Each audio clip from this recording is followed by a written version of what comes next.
نظم نمبر 3، تسلیم و رضا۔ فکر اختیار کرنے والے درویش ہر حال میں اللہ تعالیٰ کے شکر گزار بندے ہوتے ہیں اور وہ بہت خوش و خرم رہتے ہیں۔ افلاس و عمارت، بدحالی، آسائشیں، شہرت و گمنامی، خوشی غمی، بلکہ یہ لوگ موت و حیات دونوں حالتوں میں اللہ کی رضا اور اس کی مرضی پر خوش نظر آتے ہیں اور اس پر مطمئن ہوتے ہیں۔ فی الحقیقت یہی لوگ کامل و اکمل مرد کہلانے کے حقدار ہیں۔ یہ اللہ تعالیٰ کے حکم سے مل جل کر بیٹھتے ہیں اور اللہ کی رضا کے لیے گھر بار بھی چھوڑ دیتے ہیں۔ اللہ نے ان کو گدڑیاں پہنائیں یا شالیں اڑھائیں، یہ ہر حال میں خوش رہتے ہیں۔ ہر قسم کے دکھوں کو یہ خندہ پیشانی سے برداشت کرتے ہیں۔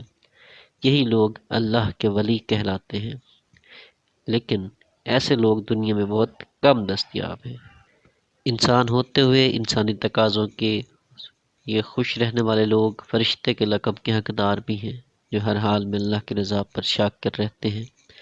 اللہ تعالیٰ ان کو جس حال میں رکھے، یہ اس حال میں ہر لحاظ سے خوش رہتے ہیں۔